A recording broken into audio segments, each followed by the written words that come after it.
Medical association की ओर से भागलपुर के आईएमए हॉल में वरिष्ठ नागरिकों के लिए निशुल्क स्वास्थ्य कैंप का आयोजन किया गया। इस दौरान काफी संख्या में वरिष्ठ नागरिक अपने अपने स्वास्थ्य का चेकअप करवाने आईएमए हॉल पहुंचे, जहां शहर के जाने माने डॉक्टरों के द्वारा उनका स्वास्थ्य जांच किया गया। साथ ही वृद्धजनों को बीमारी के अनुसार मुफ्त दवाइयां भी दी गई।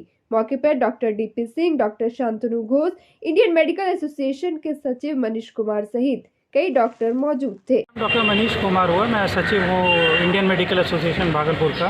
तो हम लोग का इंडियन मेडिकल एसोसिएशन जो है, हमारा ये प्रयास रहता है कि जो समाज में जो बीमारी है, ख़ासतौर पे जो वरिष्ठ नागरिक हैं, तो उनका बराबर स्वास्थ्य जांच होता रहे, ताकि जो कई एक बार ऐसी बीमारियां होती हैं जो ब्लड प्रेशर है, शुगर है, डायबिटीज़ है, इसको हम लोग साइलेंट किलर बोलते हैं। तो ये जो है, जब इनके सिम्टम आता है तो काफ़ी देर हो चुकी होती है। तो हमारा प्रयास है कि ऐसी ख़ासतौर पे जो ब्लड प्रेशर है, डायबिटीज़ है, हृदय रोग की बीमारियां हैं, खासतौर जो हमारे वरिष्ठ नागरिक हैं, तो उनमें हम लोग ये जांच करें और उनको सिर्फ जांच ही नहीं करें बल्कि जागरूकता इस के लिए हम लोग बनाएं। तो ये भागलपुर परपैती थाना क्षेत्र के सिंघिया पुल के समीप देर शाम नीलम देवी को शकील मियां नाम के युवक ने चाकू से वार कर घायल कर दिया, जिसके बाद महिला को इलाज के लिए अनुमंडल अस्पताल में भर्ती कराया गया, जहां हालत नाजुक देखते हुए महिला को जवाहरलाल नेहरू चिकित्सा अस्पताल रेफर कर दिया गया। जवाहरलाल नेहरू चिकित्सा अस्पताल लाने के दौरान ही महिला की मौत हो गई। महिला के पति का कहना है कि शकील मियां उनके घर पर हमेशा आता था, जिसको लेकर उसने उसे आने से मना कर दिया था, जिसके चलते उसने घटना को अंजाम दिया। वही घटना के बाद महिला ने भी हमलावर का नाम बताया है, जिसकी रिकॉर्डिंग आसपास के लोगों ने की थी। वही घटना के बाद पुलिस ने 5 लोगों को हिरासत में लिया है, जबकि मुख्य अपराधी शकील मियां अब भी फरार है। वही घटना के बाद परिजनों का रो रो कर बुरा हाल है। बाजार से आ रही थी, हर दिन टेम्पू पकड़ के आ रही थी। कल संजोग ऐसा हुआ कि टेम्पू नहीं मिलने के कारण पैदल आ रही थी। बस उसी जगह उसका बसा है, रास्ते पर, पहाड़वा पर उसका बसा है, रोड के ऊपर में। तो गम लिया कि जा रही है, बस पीछे पीछे आकर के पहले पीठ पर झबिया चलाया, उसके बाद माथा पर मारा तो ये गिर गया। गिरने के बाद दोनों हाथ काट दिया, इसमें भोग दिया, दोनों स्तन को काट दिया। क्या दुश्मनी था? दुश्मनी कुछ नहीं, वो पहले आने जाने के लिए उसको मना किए थे कि तुम हमरे यहाँ मत या, तुम गलत आदमी। कौन मारा है? शकील, शेख शकील मारा है। नौगच्छा के इस्माइलपुर थाना क्षेत्र के विक्रमशिला सेतु पूर्व की तरफ गंगा किनारे एक अज्ञात महिला का शव पुलिस ने देर शाम बरामद किया है। वही शव मिलने के बाद आसपास के गांव में महिला के पहचान के लिए खोजबीन की गई, लेकिन महिला की पहचान नहीं हो पाई है। महिला की उम्र लगभग 40 वर्ष बताई जा रही है। वही पुलिस ने शव का पोस्टमार्टम कराने के लिए भागलपुर मायगंज अस्पताल भेज दिया, जहां शव का पोस्टमार्टम कराकर उसे 3 दिनों तक मोर्चरी में रखा जाएगा। वही पुलिस लगातार महिला की पहचान करने में जुटी हुई है। आशंका जाहिर की जा रही है कि गंगा में डूबने के कारण ही महिला की मौत हुई है। गंगा किनारे से कब मिला है? कहाँ? गंगा किनारे इस्माइलपुर थाना वैसे तो पड़ता है, अथी में परबत्ता थाना में, इस्माइलपुर थाना लाया है वहाँ से जी। कहाँ? पुल के नीचे था क्या? जी हाँ, पुल से करीब 1 किलोमीटर पूरा पड़ता है गंगा किनारे। हाँ। जी, वहीं से उठाया गया। महिला का पहचान हुआ है? नहीं, पहचान नहीं हो पाया। क्या लगता है, कैसे? ऐसे तो देखने से लग रहा है कि पानी में डूब करके मृत्यु होना प्रतीत होता है। जगदीशपुर थाना क्षेत्र के कोला खुर्द गांव में शुक्रवार की शाम गांव के ही 10 लोगों ने छेड़खानी के आरोप में रिपू सिंह की जमकर पिटाई कर दी और उसे रेलवे पटरी पर सुलाकर सुसाइड का मामला बनाने का प्रयास किया था, लेकिन गांव के ग्रामीणों के द्वारा देखे जाने के बाद भीड़ जुट गई, जिसके बाद पिटाई कर रहे 9 व्यक्ति वहां से भाग निकले, जबकि एक आरोपी वीर सिंह को ग्रामीणों ने पकड़कर पुलिस के हवाले कर दिया है। युवक पर गांव के ही रहने वाले मनोज सिंह की पुत्री के साथ छेड़खानी का आरोप लगाकर मनोज सिंह और उसके सहयोगियों के द्वारा युवक की जमकर पिटाई की गई थी। वहीं घायल युवक को परिजनों के द्वारा जवाहरलाल नेहरू चिकित्सा अस्पताल में भर्ती कराया गया था, जहां देर रात इलाज के क्रम में उसकी मौत हो गई।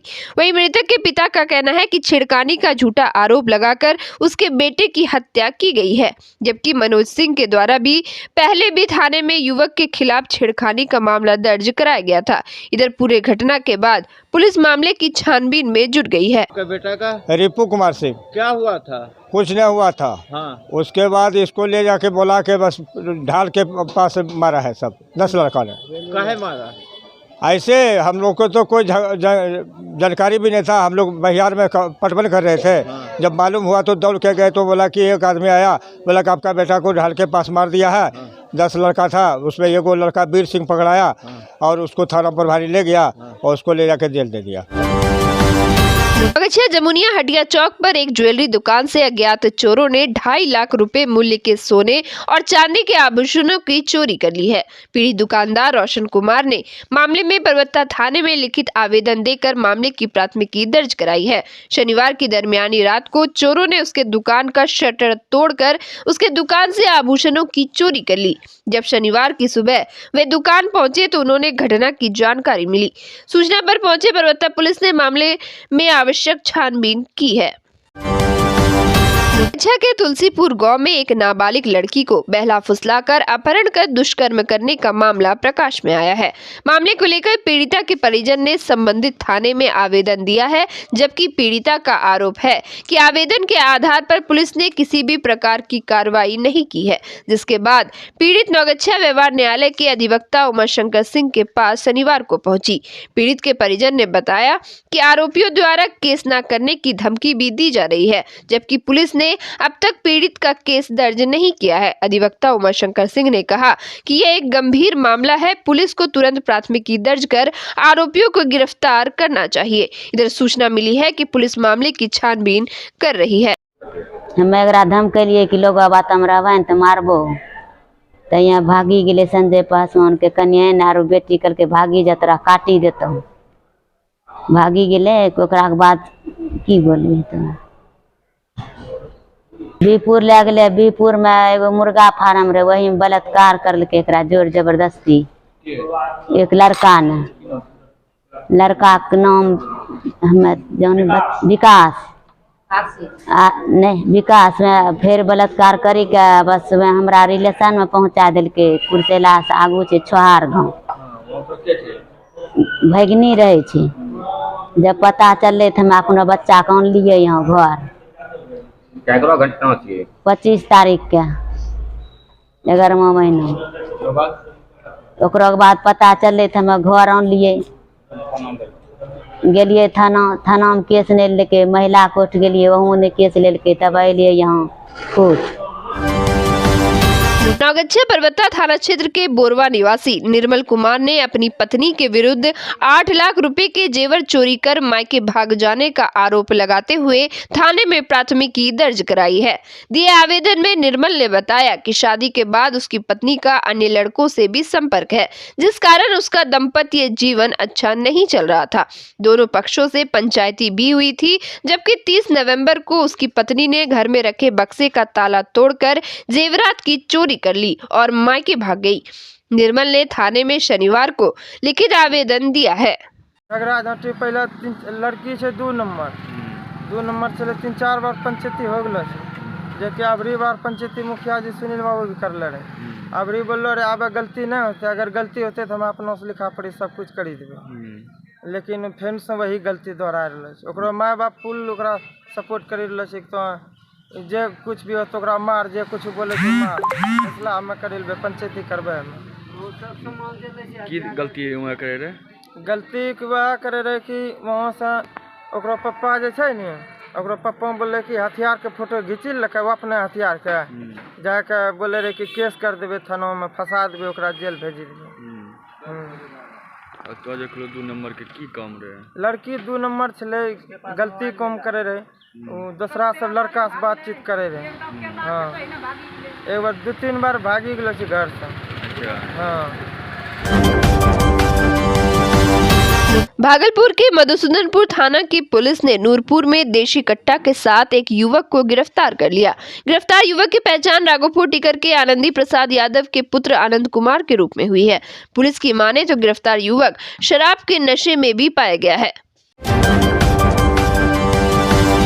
जगदीशपुर प्रखंड के चांदपुर पंचायत के पंचायत समिति नूर हसन अपने पंचायत के उत्क्रमित कन्या मध्य विद्यालय बांदे लोगाई का औचक निरीक्षण करने पहुंचे, जहां विद्यालय की व्यवस्था काफी खराब देखी गई। इस स्कूल में बच्चे के मध्याह्न भोजन में अनियमितता और शौचालय की स्थिति बहुत ही गंदा देखा गया। पंचायत समिति नूर हसन ने कहा कि प्रत्येक सप्ताह वीडियो द्वारा प्रखंड में सरकारी भवनों का जायजा लिया जाता है। इस बुधवार को वह उत्क्रमित कन्या मध्य विद्यालय बादे लोगाई में जांच करवाएंगे ताकि यहां की विधि व्यवस्था सुधर सके। औचक निरीक्षण अभी यहाँ पे हुआ है तो हम क्या अपने मुंह से बोलेंगे, आप तो देख ही रहे हैं क्या हो रहा है यहाँ पे। स्कूल की हालत, भवन का हालत तो आपको दिख ही रहा है। अभी शौचालय गए वहाँ देखवे किए क्या क्या है, रंगाई पुताई हो रही है। रंगाई पुताई हो रही है और उसमें जितना पैसा आया है उसमें सर बोले हैं कि 10% खर्च करना है। और क्या कमियां पड़ी? यहाँ बाथरूम की साफ सफाई नहीं है, शौचालय का व्यवस्था नहीं है और ऊपर में टेरिस पे जाने के लिए तो सीढ़ी तो है लेकिन रात में हुड़दंग मचाने के लिए गेट नहीं है, जिसके कारण बच्चे लोग काफ़ी परेशान करते हैं मोहल्ले वालों को। कभी घर में ईंटा फेंक देते हैं, कभी बीड़ी पान गुटखा खा करके थूकते थाकते रहते हैं। घेराबंदी है क्या? घेराबंदी है लेकिन सेकंड फ्लोर पे है घेराबंदी, थर्ड फ्लोर पे नहीं है। और नीचे भी घेराबंदी नहीं है। भागलपुर कमिश्नर के निर्देश से शिक्षकों के बीच हड़कंप मच गई है। दरअसल कमिश्नर के द्वारा जारी फरमान में साफ तौर पर लिखा है कि आकस्मिक अवकाश के लिए 3 दिन पहले सूचना देने पर ही छुट्टी निर्गत की जाएगी। वहीं विद्यालय पहुंचते ही शिक्षकों को सेल्फी से अपना फोटो विभाग को भेजना पड़ता है। इस दोनों फरमान से पूरे सूबे के शिक्षक काफी नाराज दिख रहे हैं। इसी बाबत रविवार को भागलपुर शाखा के बिहार माध्यमिक शिक्षक संघ के कर्मियों के द्वारा बैठक की गई। बैठक में निर्णय लिया गया कि कमिश्नर द्वारा जारी आदेश को वह लोग नहीं मानेंगे। साथ ही विद्यालय जाकर सेल्फी देने पर भी उन लोगों ने मना कर दिया। यह फरमान भागलपुर, बांका और मुंगेर में जारी किया गया है, जिससे पूरे शिक्षक महकमे में हड़कंप मची हुई है। भारत विकास परिषद भागलपुर, आनंद विकलांग अस्पताल पटना एवं लायंस क्लब इंटरनेशनल के संयुक्त तत्वावधान में रविवार को मोती मातृ सेवा सदन नया बाजार में दिव्यांगों के लिए निशुल्क कृत्रिम उपकरण शिविर का आयोजन किया गया। शिविर में शहर एवं ग्रामीण क्षेत्रों से काफी संख्या में दिव्यांग पहुंचे थे, जिनका हाईवे डॉक्टरों के द्वारा जांच की गई। जांच के दौरान मापी कर उनके लिए निशुल्क कृत्रिम उपकरण भी उपलब्ध कराए जाने की बात कही गई। नवजीवन कार्यक्रम के दौरान मुख्य अतिथि के रूप में civil surgeon doctor Umesh Prasad ने कार्यक्रम का शुभारंभ किया। मौके पर विवेक माथुर, निर्मल कुमार जैन, विनोद अग्रवाल, अमर कसेरा, संजय डोलानिया के अलावा अध्यक्ष डॉक्टर रतन धनपालिया, संयोजक पदम जैन, अंकित जैन, मीडिया प्रभारी आलोक अग्रवाल के अलावे दर्जनों कार्यकर्ता शामिल थे। विकलांग होना यह कोई मनुष्य खुद का अपना दोष नहीं है, यह प्रकृति प्रदत्त या किसी एक्सीडेंट के द्वारा लोग विकलांग हो जाते हैं। हम लोग उन्हें किसी तरह से माने तिरस्कार, किसी भी तरह उनका तिरस्कार नहीं करें, वो भी हमारे बीच के लोग हैं। और यह शिविर जो है भारत विकास परिषद द्वारा लगाया जा रहा है। इसमें वैसे लोग जिनका अंग भंग हो चुका है उनको हम लोग कृत्रिम अंग प्रदान करेंगे। भारत विकास परिषद द्वारा यह प्रदान किया जा रहा है और उनको आज उनका नाप लिया जाएगा। माप लेके मेज़रमेंट करके 1 महीने बाद, लगभग 1 महीने बाद पटना से वो बन के आएगा अंग और उनको फिर लगाया जाएगा। ऑल इंडिया कौमी तंजीम द्वारा गांधी शांति प्रतिष्ठान केंद्र भागलपुर में प्रतिभा सम्मान समारोह का आयोजन किया गया। कार्यक्रम का उद्घाटन जयप्रकाश नारायण विश्वविद्यालय छपरा के कुलपति प्रोफेसर डॉक्टर फारूक अली ने किया। कार्यक्रम के विशिष्ट अतिथि पुलिस उपाधीक्षक प्रकाश कुमार, सज्जादा नसी, सैयद शाह, फखरे आलम हसन, श्रवण कुमार बाजोरिया, गांधी शांति प्रतिष्ठान केंद्र के अध्यक्ष प्रकाश चंद्र गुप्ता, डॉक्टर सलाउद्दीन एहसन थे। मुख्य अतिथि पुलिस उपाधीक्षक प्रकाश कुमार ने कहा कि भागलपुर स्मार्ट सिटी घोषित हो गया है, लेकिन इसे स्मार्ट बनाने का जिम्मा हम तमाम भागलपुर वासियों का है। ऐसे कार्यक्रम और सम्मान से आपसी भाईचारा और मिल्लत का माहौल बनता है।